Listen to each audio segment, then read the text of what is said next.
We will go back on the record. Michelle, are you ready? Great, thank you.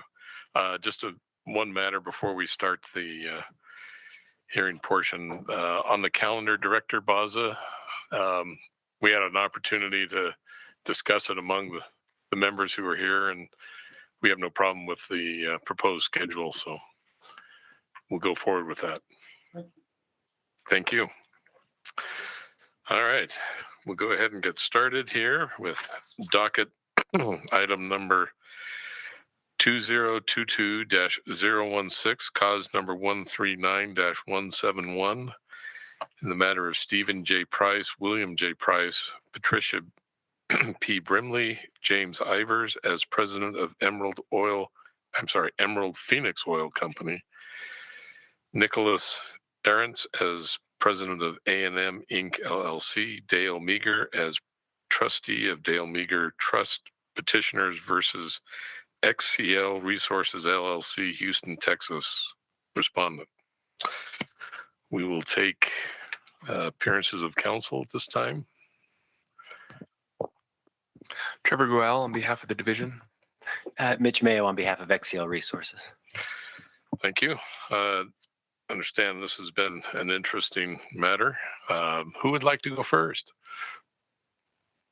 I'm happy to. This has been an interesting matter. Mr. Price, Mr. Stephen Price, to be clear, brought this matter and handled it himself. It was a royalty accounting related to, to sum it up for the board. Essentially, there was a discrepancy between barrels transported from the lease to the terminal down in Price to weight transport to other markets. And Mr. Price was having a difficult time accounting for his barrels along that way. So it was essentially a couple meetings to help him understand how it was transported, how it was paid, and how he can keep track of those barrels going forward.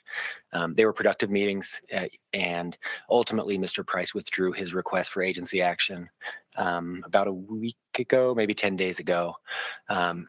There's one point of clarification that I'd like to make for the board. I think I may have led the board into a slight mistake in this matter, and I'd like to clarify it to the extent it matters. Mr. Price, Stephen Price, is an individual. And as far as I know, he's not an attorney. At least I haven't seen him represent himself as an attorney or hold himself out that way. And I haven't seen a bar number by any of his filings. If he is, what I'm saying is moot. But I don't know that Mr. Price is an attorney. Under the regs that are applicable to this board, specifically 641-102-100 and 101, individuals like Mr. Price can only represent themselves. Companies and other individuals have to be represented by attorneys. XCL made the choice early on not to object formally to this, given the informal nature of royalty accountings generally, and given the fact that, legal or not, it sounded like these four individuals had concerns, and XCL wanted to help address those concerns. The board entered an order setting this matter for negotiation and investigation. And I just wanted to clarify that under XCL's interpretation of the law, Mr. Price is the only party to this. He's the only one who has withdrawn. But as far as XCL sees it, there are two options. Either the board considers him to be representing all these parties because he said he was, and therefore his withdrawal is effective as to all those parties, or the board accepts my apology for not raising this sooner and agrees that Mr. Price, this request for agency action is validly only before the board with respect to Mr. Price. And since he has withdrawn it, it is no more. It's probably appropriate to request, to the extent the board is interested, at least to see if there's anyone in the audience or participating who is representing the other parties. William J. Price, Patricia P. Brimley, James Ivers as president of Emerald Phoenix, Nickolas Arentz as president of A.m. Inc., and Dale Meagher as trustee of the Dale Meagher Trust. To be clear, I've not heard anything from any of those parties throughout this proceeding, so I don't anticipate them being here. But I just wanted to clarify that for the board. Well, we appreciate that. I guess the question would be, are any of these other folks online attending this hearing electronically? This is an opportunity, I think, for them to identify themselves and to say that they are in attendance. Well, hearing none, they're not. But I would assume that if they have an issue, they would have an opportunity to refile their objection. And that's the point of the clarification, Chairman Hansen, is, you know, this will appear to all outside parties that this is a dismissal of a claim, a withdrawal of a claim by all of these parties. And there could be some issues with precluding these parties from bringing a second challenge down the road. We just want to make clear that we considered this with respect to all the parties. XCL responded with respect to all the parties. But legally speaking, Mr. Price is the only one who's availed himself of this opportunity and would probably be precluded from bringing a future action. Trevor? Yeah, the division concurs with XCL in this, and understands and wishes that we had brought this up sooner as an issue, but failed to do so. Realistically speaking, as Mr. Mayo said, the only party really being precluded from bringing a future action on this particular case would be Mr. Price. The division would not object to any of the other listed parties, and I have it on good authority that XCL would similarly not object to any of the other listed parties bringing a future action. So there is no prejudice for allowing this withdrawal. Mr. Rogers of division staff has worked earnestly in this case to really understand what Mr. Price's concerns were, address those concerns, and ensure that Mr. Price was being adequately paid. And the division, after performing this investigation, is confident that Mr. Price is getting his royalties. There was just a miscommunication, a misunderstanding that has now been sorted out, and that there is no issue to hash out at this point. Yeah, with the board's permission. John Rogers with the division. Yes, I had numerous conversations with Mr. Price, and he is not an attorney. I've asked him that question, and he is representing his family members.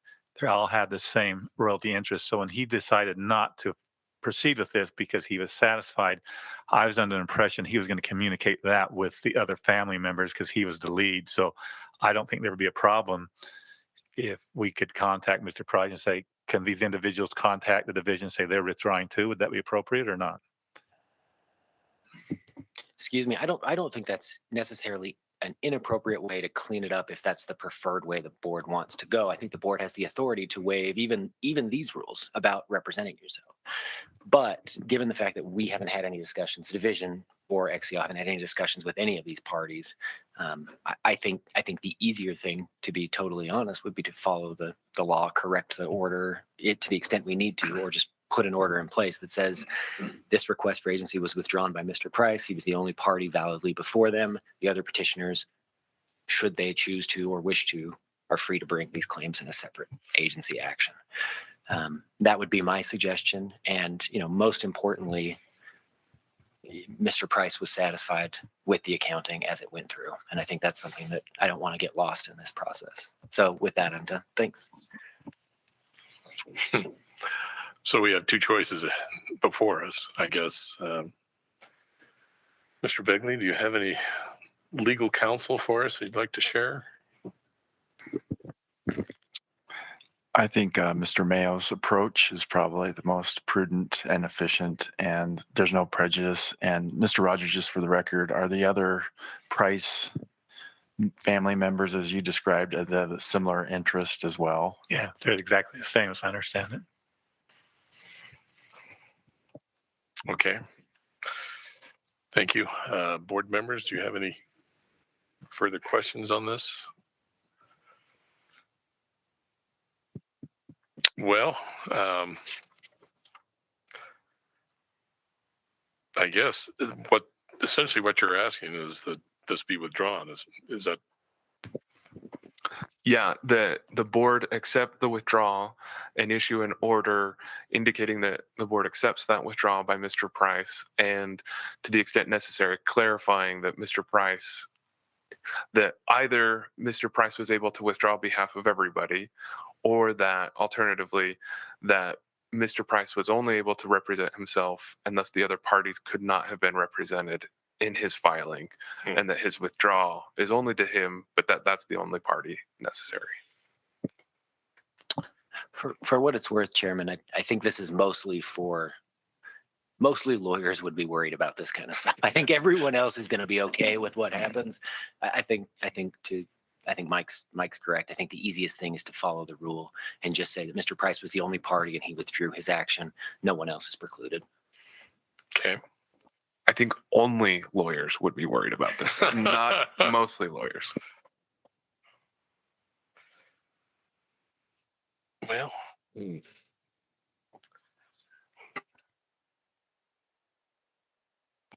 I think we need to have the board make a motion. Is there a motion before us? I move that we accept the withdrawal by specifically Mr. Price and without prejudice. And if other parties reflected in the negotiations have any issues, can refile at a different time.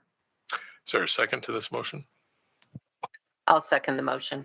Discussion on the motion? Hearing none, we'll go ahead and vote. All those in favor say aye. Aye. Any opposed? Hearing none, the motion passes. Mr. Mayo, would you prepare that order? I'm happy to. Yeah. Thank you. Okay, thank you. Well, we will move on to the next agenda item. If I can find my agenda again.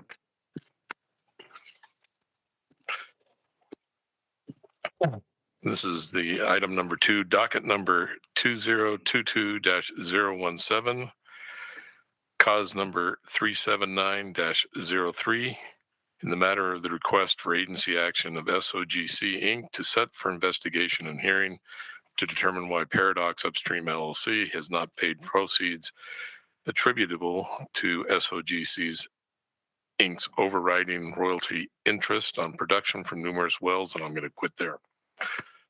It looks like we have the same counsel, Mr. Mayo and division. Mitch Mayo of Lear & Lear on behalf of SOGC Inc., petitioners in this action. Trevor Gruelle on behalf of the division. Thank you. Go ahead, Mr. Mayo. Thank you, Mr. Hansen. I'll try and keep this brief. Although not necessarily surprising to me, a couple of days, 2 days before this hearing, Monday afternoon, I believe, Paradox reached out to SOGC for the first time, and without acknowledging this hearing or these proceedings in any way, negotiated and agreed to a full settlement, payment of royalties, and a settlement that makes SOGC whole for the work it's done to secure its royalties.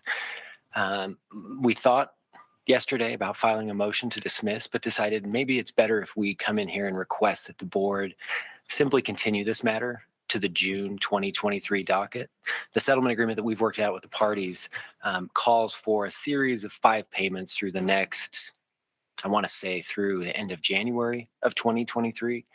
But this is the second time that SOGC has had to retain us to represent them with respect to securing royalties from Paradox from this unit. The last time was in 2019, and it didn't involve a board action. We did it informally with a demand letter. But SOGC has yet to receive a monthly payment from Paradox in the nearly 4.5 years since this came up.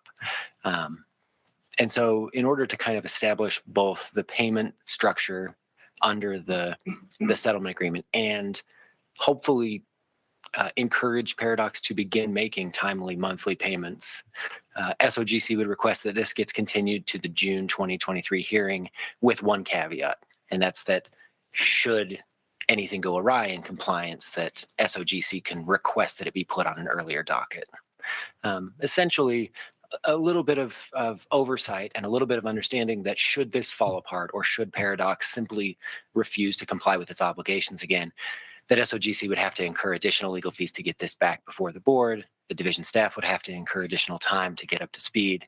And the most efficient thing to us, it seems, is just to hold it in place for 6 months, 8 months, so that we can see both that the settlement agreement at issue here has been fully complied with and that there's an ongoing payment structure going forward. So you're asking that the board continue this matter till June of 2023? That's right, with the possibility for SOGC to, if Paradox doesn't make a payment next month, we can request that it be put on the January or February docket. should it be sooner. Okay, go ahead. And the division supports this request. Having gone through and done the investigation, again, Mr. Rogers was extremely helpful in this, and we noted that there are royalties that are due to SOGC that are not being paid by Paradox.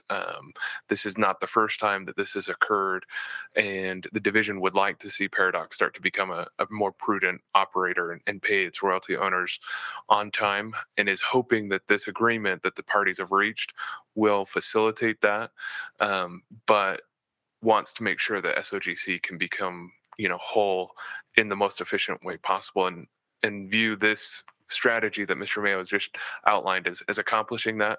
The only small caveat being that if SOGC feels they need to request that this matter be moved from the June 2023 docket up, that it still give enough time for the division to get prepared, just basically following the normal filing guidelines, which I don't think there's any problem with.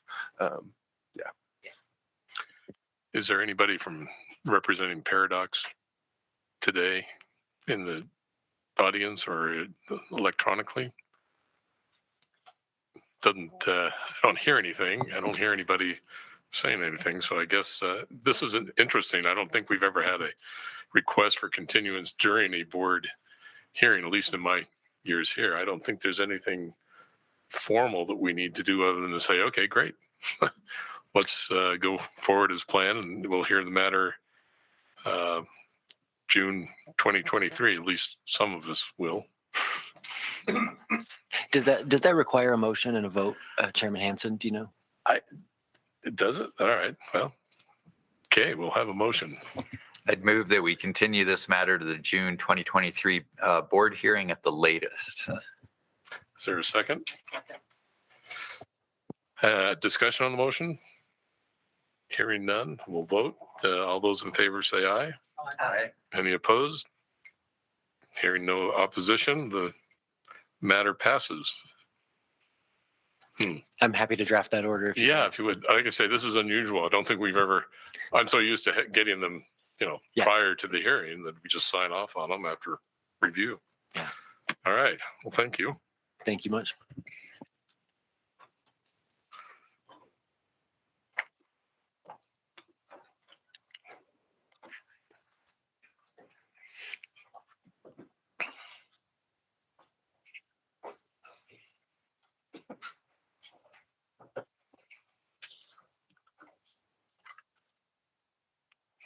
Mr. McDonald, if you'd just let me know when you're ready, we'll go ahead. Okay, we'll go ahead. Item number 3 is docket number 2022-019, cause number 471-01, in the matter of the request for agency action of Middle Fork Energy Uinta LLC for an order amending the board's order entered in cause number 253-01 to increase the interval of the Green River Formation for enhanced and secondary recovery operations in the Gypsum Hills Green River Secondary Recovery Unit. We'll take appearances of counsel in this matter. Fred McDonald of Counsel with Lear and Lear on behalf of the petitioner. Elizabeth Harris on behalf of the Division of Oil, Gas, and Mining. Thank you. We'll turn the time over to you, Mr. McDonald. Thank you, Chairman Hansen. With me today, appearing virtually thanks to the board's order, are Ms. Allie Schuster, the landman, who I believe is appearing on the screen right now. Allie, would you wave your hand, please? All right. Mr. Ken Babcock, who's the geoscience manager of Middle Fork. Ken, would you wave your hand? And Mr. Rob Zabek, the reservoir manager of Middle Fork. Rob, wave your hand. All right. And I would ask that they be sworn in at this time. Please do. Michelle, can you handle that for us?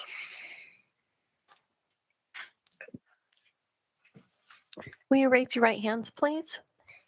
You do solemnly swear the testimony you're about to give will be the truth, the whole truth, and nothing but the truth, so help you God? I do. I do. Ken? Are you on mute, Ken?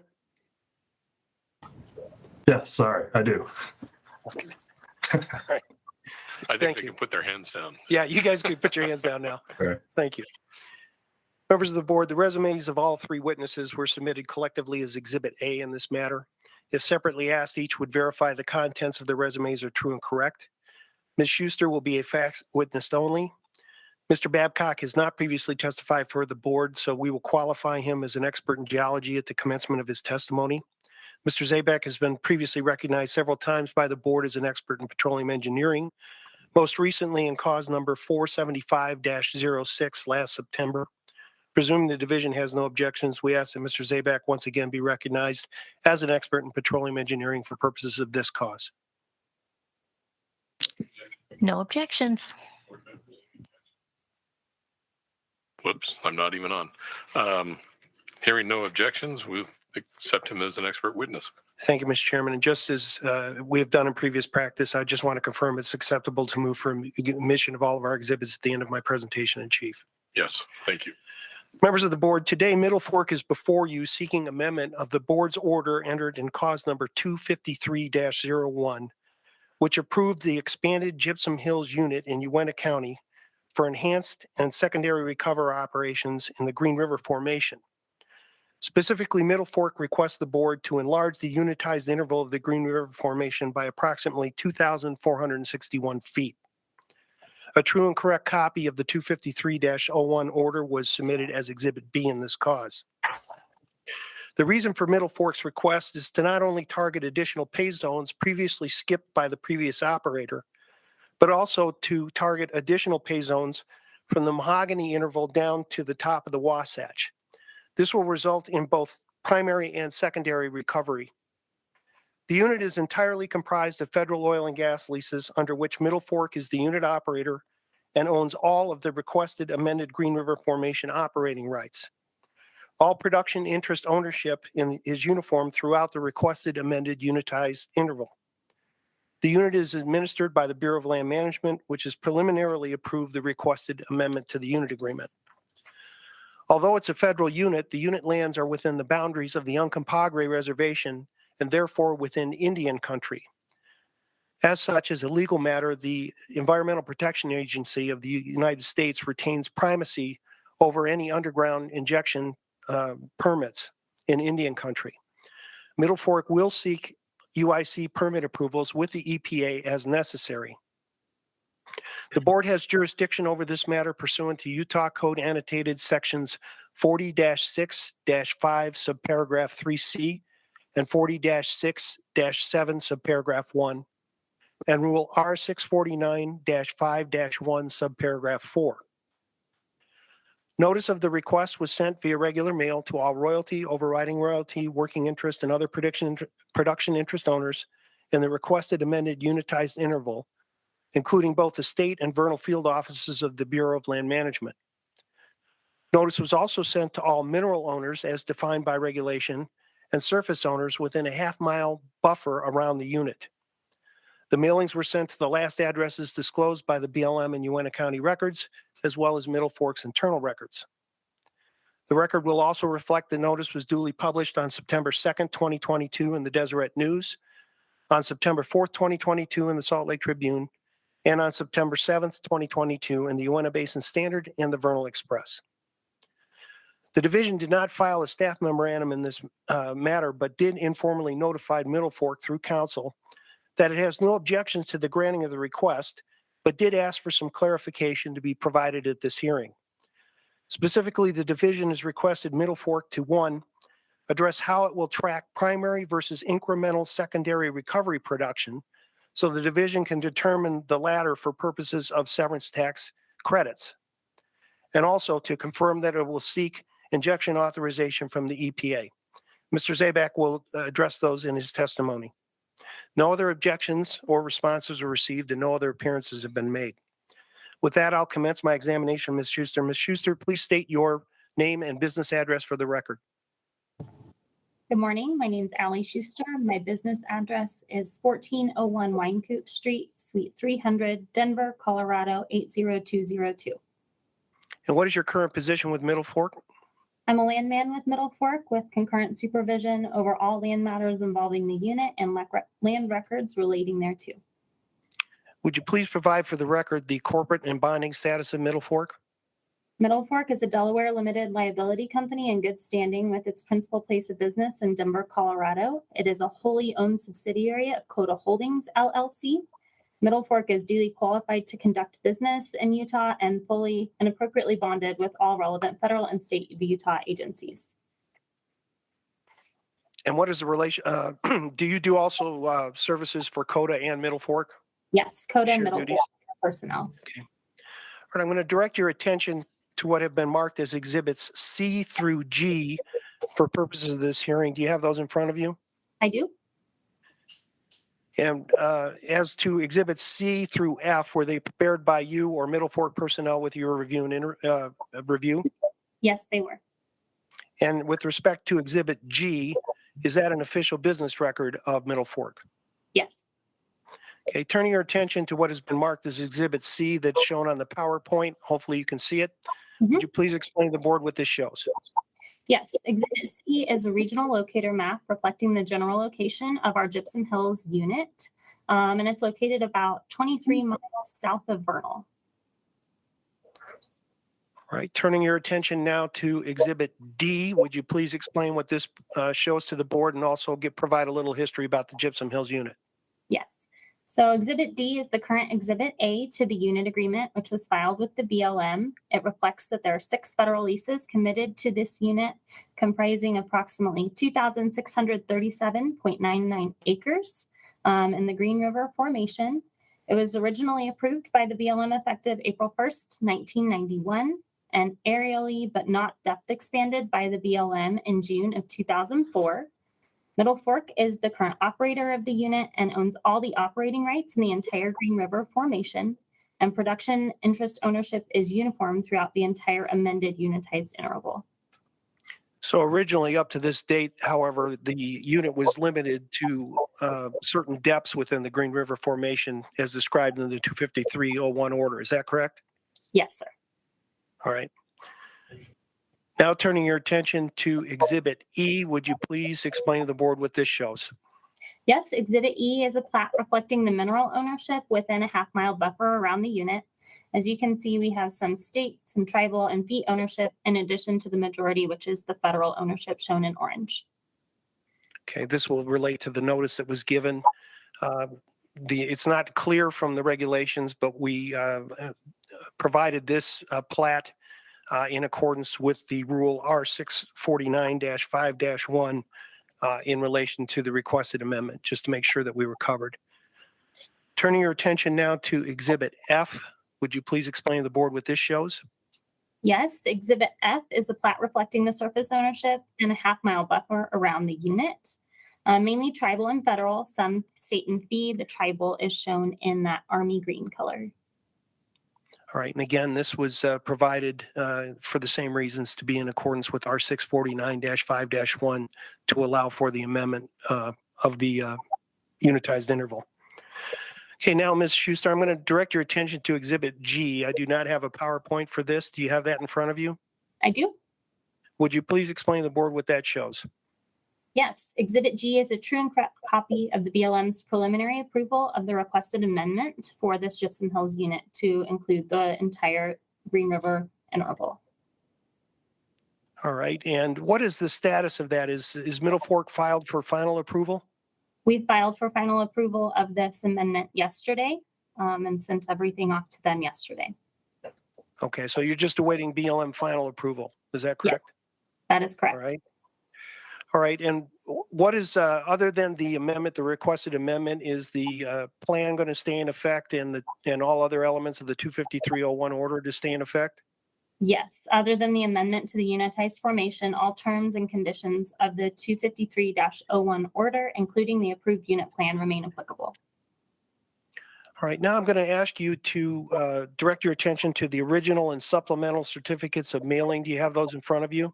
I do. These were pleadings prepared by my office reflecting the mailing of the request for agency action. Do you recognize all the names and addresses on there? I do. And who are those parties? They are production owners in the unit and requested amended unitized intervals, and the surface and mineral owners within a half-mile buffer around the unit, as reflected on the exhibits shown earlier in E and F. Also, the state and vernal field offices of the BLM, which supervise the unit. All right, and how were those names and addresses compiled? They are from our internal land records, including our title opinions and a search of the BLM and Uintah County records prior to filing. All right, Mr. Chairman, that concludes my examination of Ms. Schuster. Thank you. I just had one question. In the filings, the mailings, you did not want to submit those as an exhibit? We did not have those as certified mailings, so we don't have return receipts for it. We just mailed them out. Okay. Thank you. Division. The division has no questions for this witness. Thank you. Okay. Thank you. Well, we'll turn it back before I do that. Board members, do you have any questions for this witness? Ms. Garrison? Did you notify the state of Utah? They're in the buffer, but not within the unit. I may not have a complete list of the certificates of mailing. Yes, I think you'll see in the one of the supplemental ones we notified Sitla. Thank you.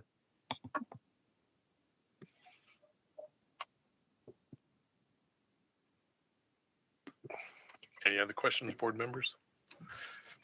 Hearing none, we'll turn the time back over to you, Mr. McDonald. Thank you, Mr. Chairman. I'll commence my examination of Mr. Babcock. Mr. Babcock, would you please state your name and business address for the record? Yes, my name is Ken Babcock. The business address is 1401 Wincoop Street, Suite 300, Denver, Colorado, 80202. And what's your current position with Middle Fork and CODA? Geoscience manager. And do you have supervisory capacity over this unit? Yes, I do. All right.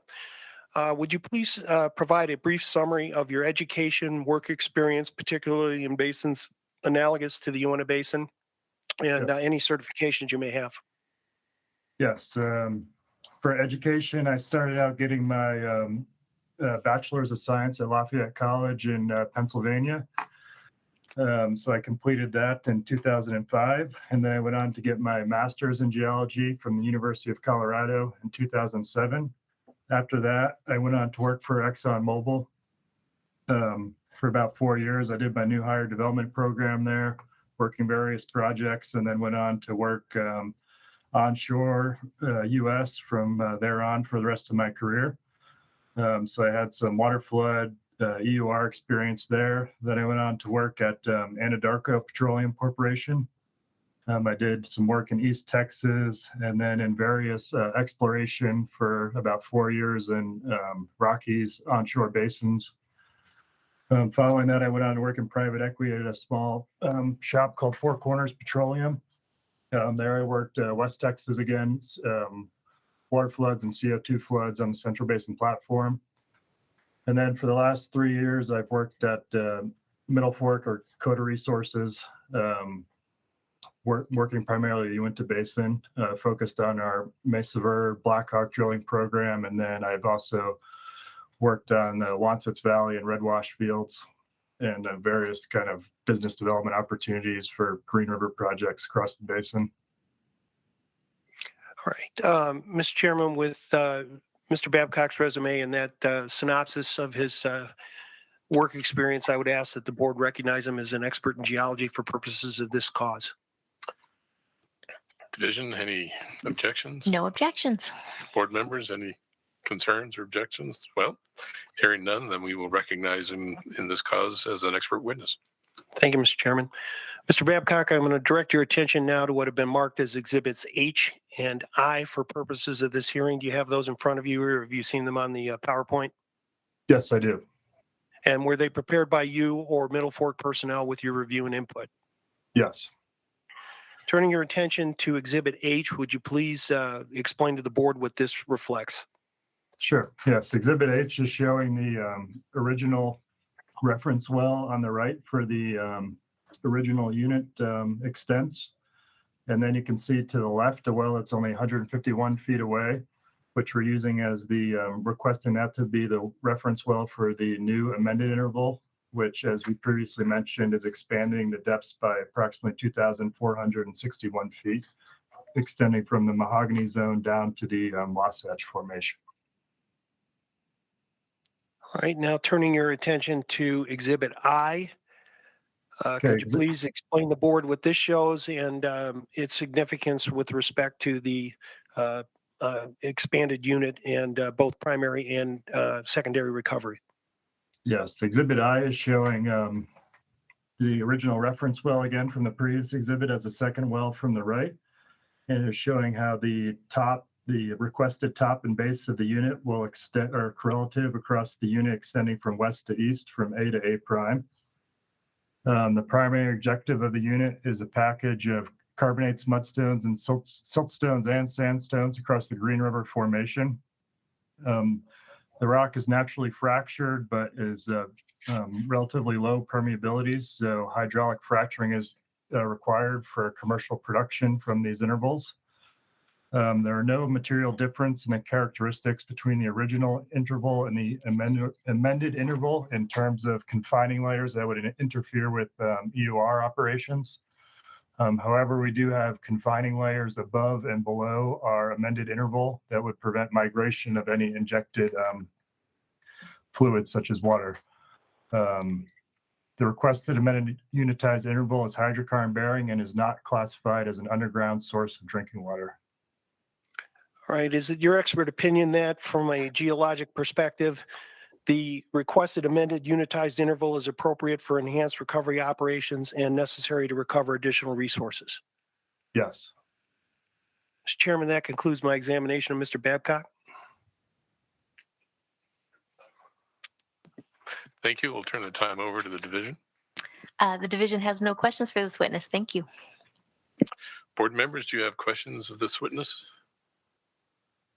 Hearing none, we'll turn the time back over to you, Mr. McDonald. Thank you, Mr. Chairman. I'll commence my examination, Mr. Zabek. Mr. Zabek, please state your name and address, business address for the record. Rob Zabek, address 1401 Wine Coop, Suite 300, Denver, Colorado, 80202. And what is your current position with Middle Fork and Coda? Reservoir manager with supervisions over all reservoir engineering matters, including everything we have in Utah. All right, now turning your attention, what are marked as exhibits J, which is a 2-page exhibit, and K. Do you see those on the PowerPoint? Yes, I do. Okay, were they prepared by you or Middle Fork personnel with your review and input? Yes, they were. Okay, turning to exhibit J1, would you please explain to the board what this shows? So this is all wells in the area, whether currently unitized in the interval or not. One thing I will point out on this map, you'll see the green dots are going to be oil wells that are all a part of the unit. And then in the red dots, you can see the gas wells that we have that were drilled in the unit. These are largely going to be our target. These wells were drilled deeper into the Wasatch interval, and they're nearing their economic life. And so those are wells that we see the opportunity to go uphole and complete in this Green River interval that we're expanding. All right, turning to exhibit J2, please explain what this shows. So these are all wells that are currently unitized within the unit. All right.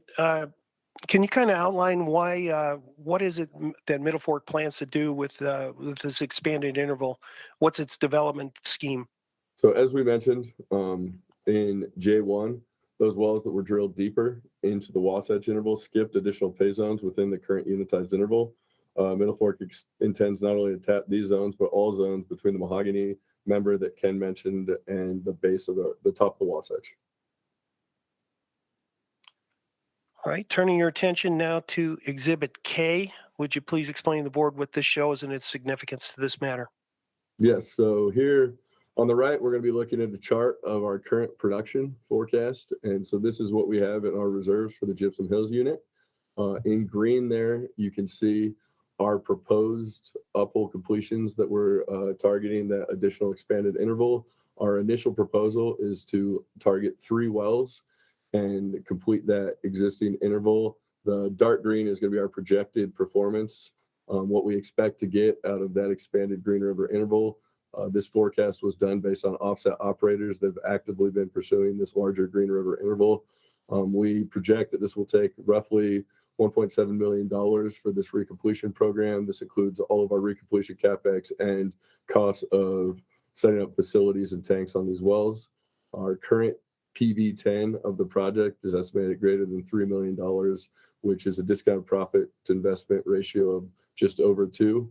We're estimating 90,000 barrel incremental reserve, so roughly 30,000 barrels on average. And it would expand the current production in the unit by 50% just in the first year. So in other words, also the expected production, the cost of operation of that, the production would substantially exceed the cost. Is that correct? Yes, sir. For anyone that's Okay. not aware, discounted profit to investment is just what are we making from a PV10 over what we spent. And so we would be making 2 times what we put into the project on a discounted basis.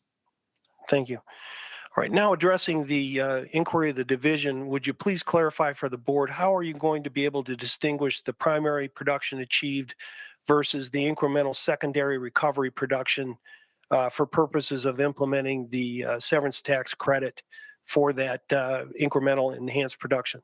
Yes, as we've spoken with the division, initially these wells will all be calculated as primary recovery, along with the existing enhanced recovery from the current unitized interval.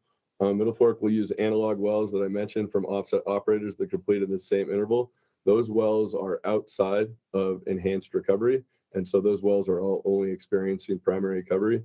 We expect for the first 3 to 5 years, these wells will just be in primary recovery. At that point, we'll be watching the decline curve, both B factor and decline parameters on those wells relative to what we're seeing. At the time when we do start seeing a deviation from the primary recovery, we would come back to the division with a proposal for how much secondary recovery we were seeing from the existing water flood. In addition to that, as we deplete the primary production here and look at potentially expanding our enhanced oil recovery interval to cover that larger interval, we will be working with the EPA for additional UIC zones if we choose to expand those injection intervals. All right, is it your expert opinion then that the amendment of the unitized formation is necessary for recovery of additional resources without waste? Yes. Is it also your expert opinion that the production achieved will substantially exceed the cost of operations? Yes. Mr. Chairman, that concludes my examination of Mr. Zabik. Thank you. We will turn the time over to the division to ask any questions of this witness. Chairman Hansen, the division would request that the board recognize Mr. Ammon McDonald, who is a division staff, and he just had a quick question that he would like to ask. Certainly. Ammon McDonald with the division. So I get from what you just said, you're going to be running the primary production for 3 to 5 years before you expand your injection interval for the enhanced recovery of your new perforations? So yes, that's what our estimate is, Ammon, before we think we'll see the impact of water flood. So actually seeing any pressure support, we'll need to deplete those larger interval zones before we expect to see any primary or any enhanced oily recovery impact from our existing injection wells within the unit. That's just an estimate. That could be longer or shorter, and we'll be following the decline profile to determine that. So just for my clarification, then you're not going to, in your enhanced recovery injection wells, you're going to perforate those as well for the new perforations and water flood those as well initially, or is there going to be a time lag between those? There will be a time lag. We'll initially just produce the primary out of those new intervals we're producing before we looked at coming back and increasing our injection zone in any of the injection wells we have in the unit. So another follow-up, how are you going to isolate the existing perforations from the injection interval to the new perforations that you're going to add so that there isn't any communication between those? So in the wells we're going back in, there is no perforations in the existing injection interval. And so there won't need to be any isolation initially. Okay, thank you. And no further questions. Thank you. Board members? I guess I have a question just for my own education to the division. At the end of the 5 years or when they anticipate that the enhanced recovery will start taking effect, I guess. How will the division know when this occurs? Will a company report to you? If we had primary jurisdiction of the area, they would come and tell us. But since the EPA is the one who would be issuing the injection control permits, then they'll be reporting to the EPA as they get their permits. Okay, If I can answer that too, Mr. Chairman. sure. The incremental production part, they would file with the division for recognition of the severance tax. So that would also flag it for the division. Okay, that's what I thought. All right, thank you. Since we have no further questions of this witness, I'll turn it back over to you, Mr. McDonald. Thank you, Mr. Chairman. That concludes our presentation of Chief. At this time, I would move for admissions of exhibits A through K inclusive. Including J1 and J2. J1 and J2 as a one exhibit. Yes, J. Okay, so admitted. All right. With that, again, unless the division has any other commentary, we appreciate your time in hearing this matter. We believe we've satisfied all the statutory and regulatory requirements for approval of the amendment to the 25301 order to include this expanded interval. We again thank you for allowing our witnesses to appear virtually in this matter and turn it over to the board. Thank you. Board members, would you like to discuss this, or is there a motion that someone would like to put forth? Mr. Chairman, point of order. Does the division have anything to say about? Sure. Sorry. I haven't said much so far. Yeah, I'm sorry. And I don't have much to say now other than the division has reviewed this project. It has reviewed the exhibits. It is supportive of this project, and the division recommends the board approve this project contingent on a few things.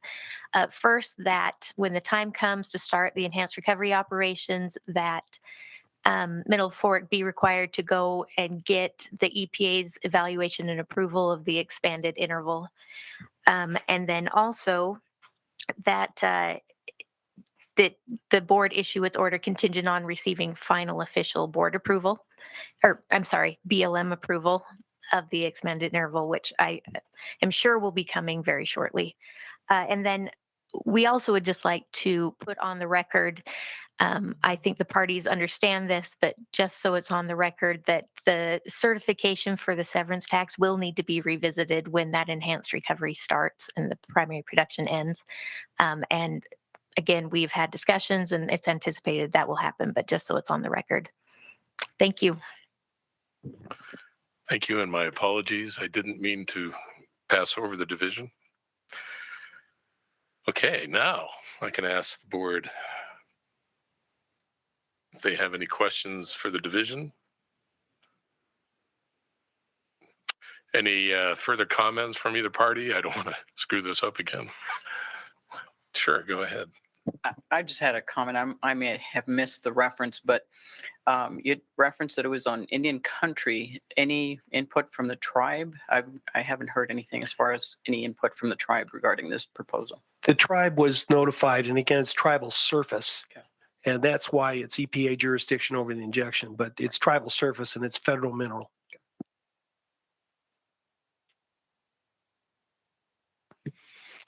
Any further discussions? And would we like to make a motion now on this matter, or would you like to take a moment and have a discussion or off the record? I think we Okay, I'll entertain a motion then. I'll make a motion that we approve the request for agency action in Middle Fork, subject to some of these conditions on permitting and other agencies involved that need to provide their input. Second on that motion? I'll second the motion. Discussion on the motion? Hearing none, we'll take the vote. All those in favor say aye. Aye. Any opposed? Hearing none, the motion passes. Mr. McDonald, would you be willing to prepare the order? Certainly, Mr. Chairman. Thank you. I guess that concludes this matter.